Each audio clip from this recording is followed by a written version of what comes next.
So our galleries are really rethinking Spanish painting of the so-called Golden Age.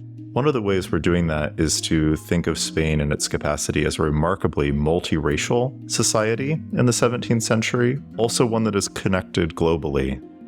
The portrait of Juan de Pareja by Diego Velázquez represents a man of African descent who was enslaved by Velázquez for over 20 years in his studio before Pareja, the man you see in this painting, became a painter in his own right at the end of his life.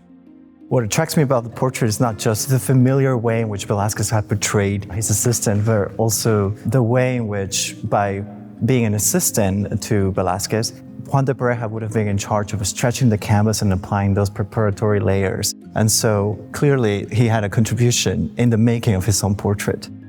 One of the things we really were trying to lean into with the reinstallation was to ask how the introduction of things that had not traditionally been in these galleries allow us to rethink what a European tradition might even mean. This is the first time that the museum is showing our works from the Viceroyalty of New Spain, New Granada, and Peru together in one room, which really gives us the opportunity to have wider conversations about their relationship to European art and their differences with these European canons. It also allows us to have a conversation of the development of the art of painting as a global phenomenon rather than a European one. Perhaps one of the most dazzling pictures in this gallery is this representation of the Virgin Valvanera from the Cusco School in Peru, dated to the 1770s.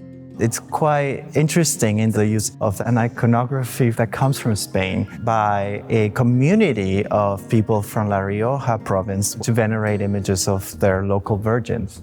One of the leitmotifs that you see in Cusco School is the use of brocateado, this brocade type technique in which gold leaf is applied onto textiles. That could be in order to represent dress statues or things like polychrome statues with esgraffito motifs.